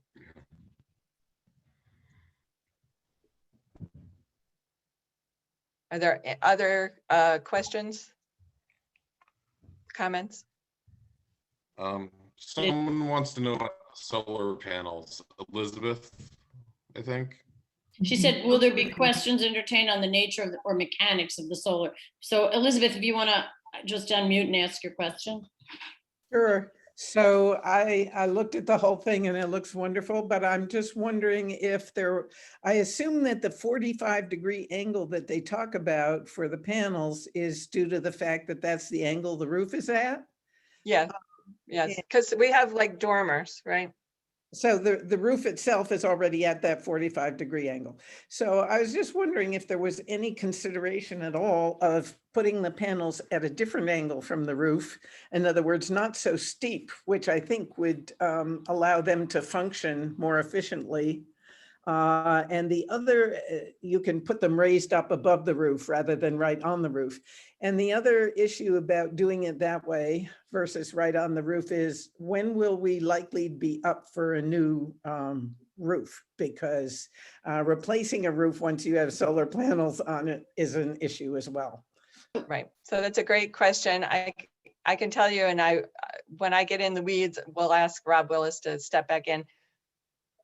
We just replaced the roof on Anderson, and I'm sorry, I'm told I say the word roof like a Midwesterner. We just replaced the roof. It was coming up to its lifespan, and actually the inspection of it went actually somewhat worse than we thought it was going to go. And since we were considering the solar panels anyway, we made the decision to replace it. So it was replaced just about a month or two ago. So the panels will be going on a new roof. I can't speak to you about the angles, but I can tell you that Rob Willis was absolutely tireless in bringing in several contractors. We've seen different proposals, we've seen different prices, and he even had to go on a service that helps you compare different proposals because no two proposals use the same equipment, so there's no way to compare them. So he found a service that will help you compare the proposals and get the best deal. Also, the equipment is very well warranted. So it has a 25-year plus lifespan and has a very good warranty. Something else that we had wondered about. So I guess if Rob, if you want to add to that, you're welcome to, or Elizabeth, if you want to ask, if that doesn't answer your question, let us know.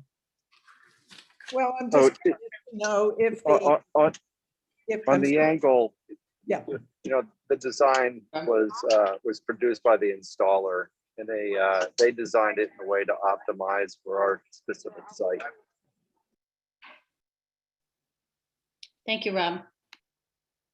It looks like Rob's going to have to stow the annual meeting in the seat back in front of him soon. Do we have other questions? Thank you, Elizabeth. I think Rob probably has learned, and a lot of us on the board have learned more about solar panels than we ever thought we would. There are no more questions in the chat. Does anyone else want to unmute themselves and shout out or wave your hands wildly in great frustration? So if, Hand up. Carol. okay, go ahead, Carol. There is a question in the chat. It's from Anita DiGiulio about reserves balance sheets. Oh, I think I'm. Yeah, we covered Was that answered? I'm sorry, I didn't hear Yes. that answer. I'm on it. I think Anita brings up a good point that we need to make sure that Chris carries the numbers around in his head, but most of us that doesn't work. So we do need to send out some Yes, balance sheets. absolutely. There's also something. Oh, sorry. Just to answer Anita's question in the chat, we still have a minister's housing fund. There's about $51,000 in it, and that's a segregated account. Also, just when we get to the vote, which I was going to say the same thing, that anyone who's voting should put their video on. So since we're counting hands, thank you. We don't care what your hair looks like. We just want you to vote. Not Obviously. ready yet. Dawn will say, give the word. Okay, let me get to the right place here. So I move that the 2021-22 budget be accepted as it's been presented, and I'm looking for a second. Why didn't they format that? I'm happy to second, Kristen Blumel. Thank you, Kristen. Now we're having discussion, but we already had the discussion, so that's okay. We are now calling for a vote on the budget as it's been presented. So we're going to do show of hands. All those in favor of accepting the budget as proposed, please raise your hand. If there are more than one of you in the room, you can raise the right number of hands. I don't think I can vote, sorry. I guess I can't vote either then. I think we can actually. I have a process server in the room with me telling me I can vote. Process, whatever. Yes, board members vote 100%. Only once though, Dawn. I have I'm from 39. Chicago. I have 39 in favor. I'm already up to 44. Oh, well, you did better counting than I did. I I'm told you I starting wasn't on so good page at that. 3, and I haven't even gotten to page 1. So we have a real discrepancy. Everybody, All right. don't wear out. Please Okay. keep your hands up. All right. I think I missed a page. There we go. Zoom, counting on Zoom is a bit of a challenge, no question. I did this last year.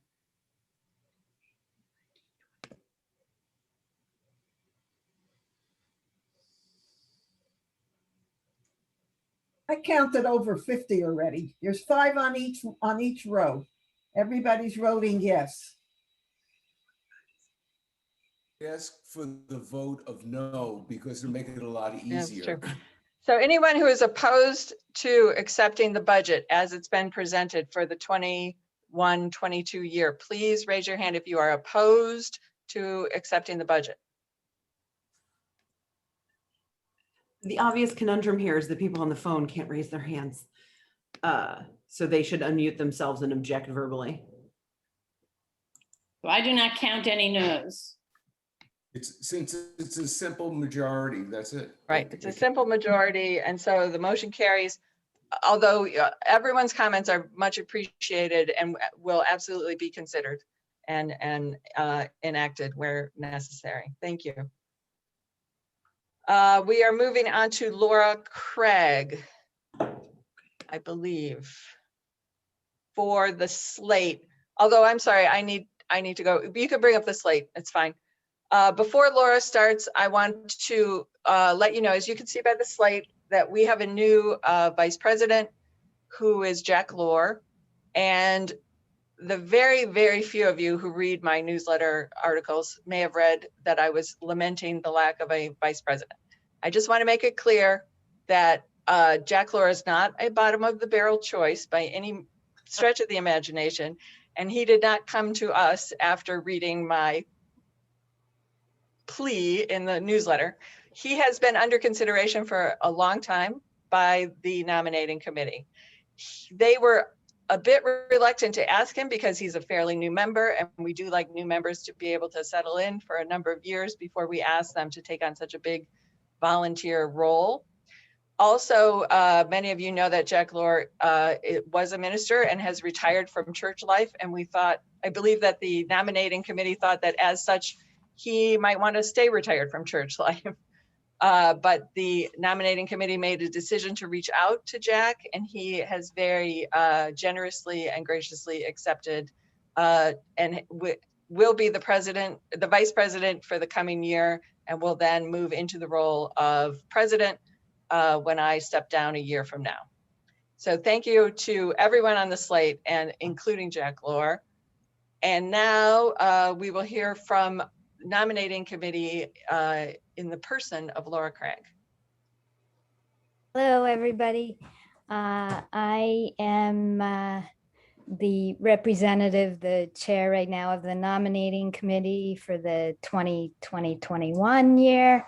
And I'd like to thank the entire committee, which included B. Cronin, Bernie Josephsberg, Janice Lohr, and Kristen Plumley for all their hard work this year, in a year where making connections was much more difficult than normal. And I would like to present the following slate. The board, Dawn Walter will be president. Jack Lohr will be vice president. And I'd like to, for the two new members of the nominating, just because we haven't been together in so long and not everybody may know them, I'm just going to give a very brief introduction for the two new members. So Jack Lohr's spiritual journey to a home in Unitarian Universalism includes Protestant, Quaker, and Buddhist practices. He's now an honorably retired minister living in Hawthorne. As a member of USR, he's led services, helped with Zoom and social media, co-moderated a covenant group, and helped create the Underground Railroad project. He holds degrees from Union and in New York and San Francisco seminaries and Swarthmore College. He and Janice, his wife, are parents to 4 amazing children and 4 delightful grandchildren. Jack trained in conflict mediation at the Lombard Mennonite Peace Center, but he hopes he doesn't need it. And we are nominating Chris Dunnigan as treasurer, Helen Matiso Ayers as secretary, and the 3 at-large members will be Chris Blumel, who will be in her 3rd year of a 3-year term, Don Campolo, who will be in the 2nd year of a 3-year term, and Craig Hertenstein, who will be in the first year of a 3-year term. And Craig Hertenstein lives in Waldwick with his wife and young daughter. In his free time, Craig has enjoyed helping out his community through a number of volunteer agencies over the years. His passions include medieval history, camping, and board games. And the nominating committee thought it would be great to have a member of the board be someone with a, young child in RE and someone newer to give that perspective. And Craig was our nomination for that.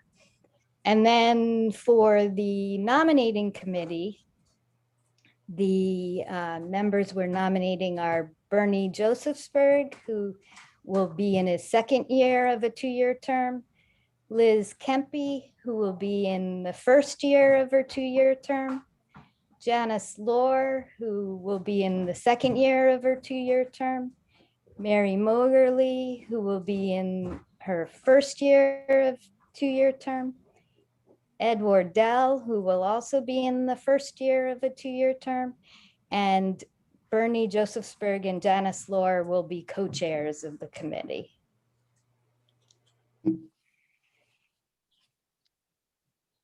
Okay, thank you, Laura. Are there additional nominations for president, vice president, secretary, trustees, or nominating committee?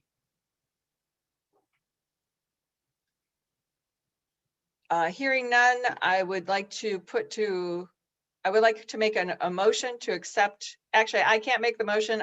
I'm asking someone to make a motion to accept the slate as presented. I move I to can, accept the slate as accepted, Jen Botcher. Is there a second? I'm happy I'll to second Laura Craig. Is there any discussion on the slate? You can enter it in the chat or unmute yourself, speak out. Hearing no interest in discussion, we will move to vote. Can I just ask people who are opposed to vote, or do I have to start with people who are? You can ask for people. Can I do it that way, do a Helen? verbal vote? Could we do a? Well, no, let's do hands, but for all those who do not, I'll just do it the same way. All those in favor of accepting the slate as presented by nominating, please raise your hand. Can you take the slate off so I can you take the slide off? The gallery view. Thank you. It just has to be a majority, so we don't Simple majority. Okay, it's a majority. Okay. Thank you. So motion carries and we have accepted the new slate. Our next item on the agenda was a video, which I'm not sure we have, but I would like to actually skip it because we're running kind of late. I know people have things to do, but if there is a video, if it got done, it's coming your way very soon. I would like to move into the president's report, which I will keep very short. I would like to talk about two things. One is gratitude, and the other is looking forward with excitement. I think that Sarah did such a great job of covering gratitude in our service. I don't have a whole lot to add.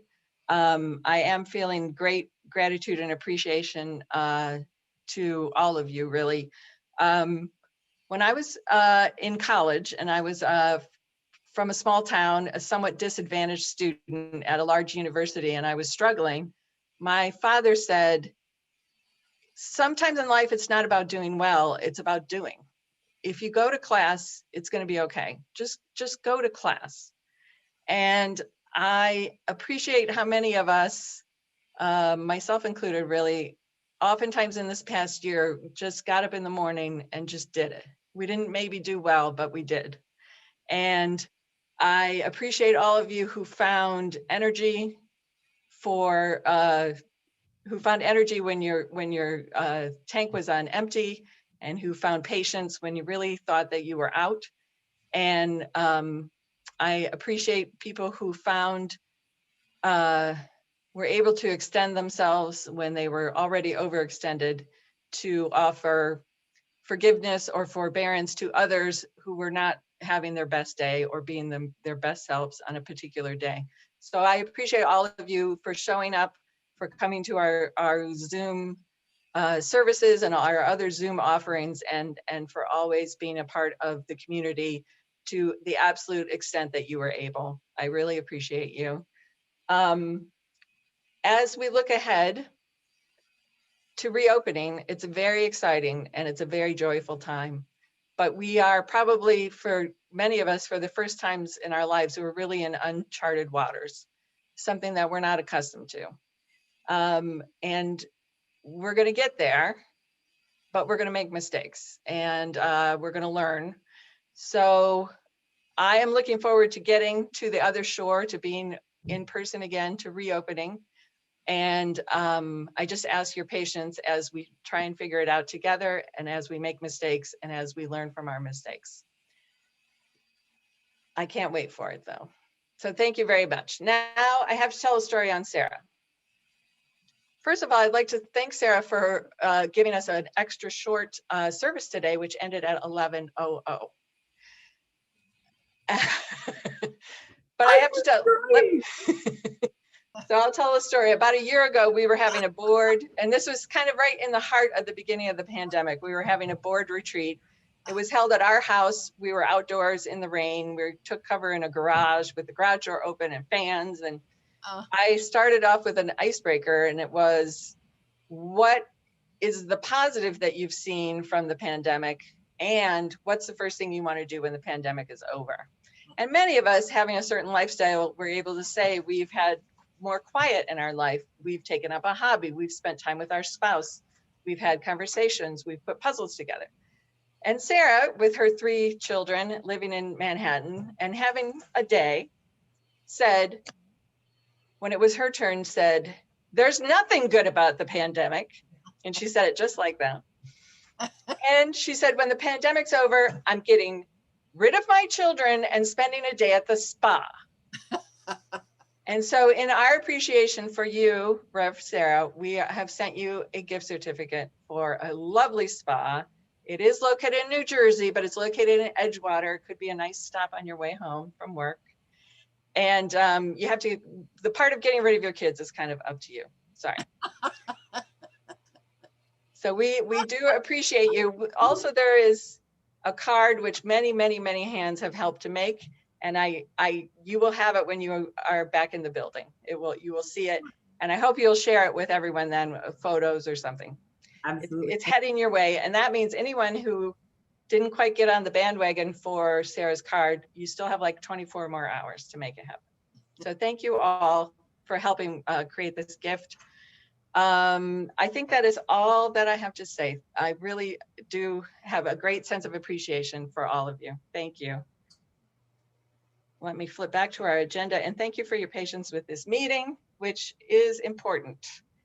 And speaking of important, we are going to move on to the 8th principle, which is our final vote of the day. And we are asking, I believe it's Carolyn Liscalzo. Carol Liscalzo, sorry, I'm looking at Carol and Carolyn. Kitty, stop. I believe. Thank you. You want me to Yeah, start? Carol wants to begin. Thanks, Carol. Okay. Thank you for your patience also. Dawn, and I just want to thank all of you who I hope can stay on this call until we finish, and we'll try to be quick, but it's a very important principle and proposal that we have, and there will be a vote at the end, so we do appreciate you hanging in with us. I also want to introduce, you all know Carolyn Musser, who is co-moderator with me of the Racial Justice team. And I want to introduce Duncan Shinnock, who is a member of our team and is going to be one of the people to do most of the presentation today. So by way of thanking, I want to thank any of you who attended one of our discussions that the racial justice team had about the eighth principle. Watched the eighth principle community monthly meetings that we told you about, or read information about it. And what I want to do now is to just turn this all over to Duncan Chinock, who will explain our resolution, which I believe has been sent to all of you, but will show up very quickly after Duncan makes some comments on the background. Thank you, Duncan. Thanks, Carol. Hi, everybody. We'll keep this short. I know we're running late. So the proposal that we're working on is adapted from the principle, actually, that should be on the screen now. It's a grassroots movement within the UUA congregations over the last few years. And yesterday we learned that up to 84 congregations have passed it or supported the spirit and intent of it. It's expected that number will increase to 100 by the end of June, and in New Jersey, as many as 6 to 8 congregations have already passed it. So with that, I will just get to the resolution as it's written, and the USR Racial Justice Team submits the following resolution for your approval. If we could maybe put up the next slide, which has it, which says, whereas racism and its effects, including the deep divisions in our world caused by inequitable and unjust distribution of power and resources, are embedded in all social institutions, as well as in ourselves, and will not be eradicated without deliberate engagement in analysis and action, and undertaking personal and institutional commitments to end racism. And whereas the Unitarian Society of Ridgewood has a long history of working toward and supporting anti-racism and racial justice, therefore be it resolved that we carefully examine our own conscious and unconscious racism and the effect that racism has on all our lives, regardless of our color. And further, we must uncover our links and complicity with all types of racial and other oppressions, past and present, and act accountably through acknowledgement, apology, repair, and reconciliation. Be it further resolved that we approve the spirit and intent of the proposed eighth principle to accountably dismantle racism and other oppressions in ourselves and our institutions, recognizing that the words may be modified as this principle moves toward adoption by the 2022 General Assembly. Carol? I make a motion that we approve the resolution as just read.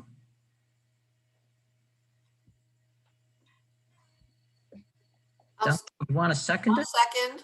Jen Botcher, I'll second.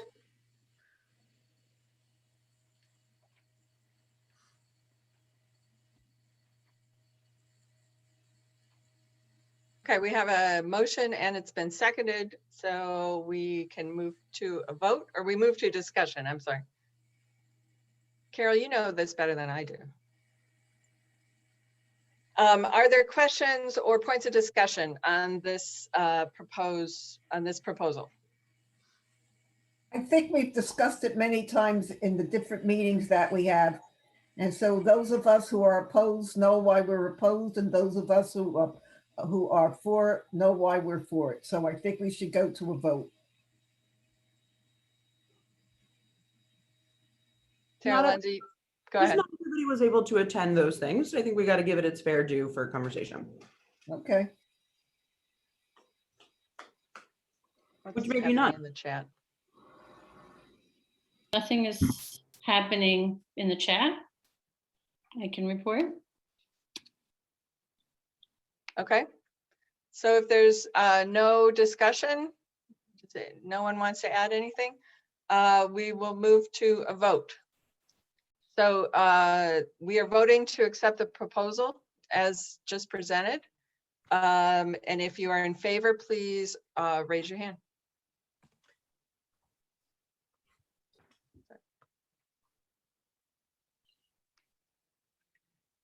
It looks like it's a majority. Okay. Thank you. So the motion carries. We're happy to accept this, and we thank the group Carol Liscalzo, Carolyn Musser, and Duncan Chinook. Sarah is making hand motions at me that I do not understand. I'm making joyful hand motions. Yay, yes. But also Martin Walker says he has a comment. Martin, you can Well, I had unmute a yourself. comment. I had a comment in support, but since we've already voted, it's mute. Well, go ahead, Martin. I just want to speak to the issue of whether racism is too narrow or too wide a term for addressing social inequalities, and point out that the thing that's racism as a word focuses on is on the very birth of our nation. And at our very birth as a nation, we defined discrimination almost exclusively in terms of color. Thank you, Martin. And I think the questions like that tell us that this is a very complex issue. And so I'd like to thank the racial justice team, but also everyone who participated in the conversation. And I think the conversation will be ongoing. So I appreciate everyone, and especially the racial justice team, for leading us there. We have come to the point of closing words.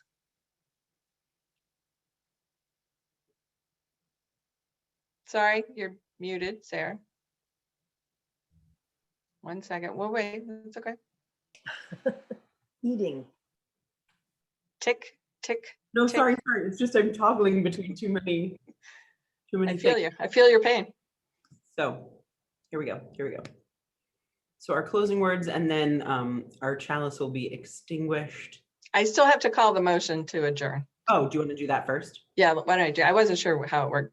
Yeah, let's do in that. terms of closing words, but so I'm calling for a motion to adjourn the annual meeting, 2021 Unitarian Society of Ridgewood's annual meeting.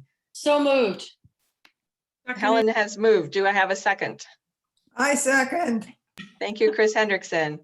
And so we are moving to adjourn the meeting for this year. All those in favor, please raise your hand for adjournment. I feel strongly that this will carry. Oh, no, it's not carrying. No, it is. Just kidding. Everyone's losing their minds. Okay, thank you, Sarah, for the appropriate person. The appropriate person for the final word is Sarah. Thank you, Sarah. So these closing words are by the Reverend Teresa Inez Soto from her piece, Spilling Light. Some people are used to keeping rules. Don't cross the street when the light is red, only sensible.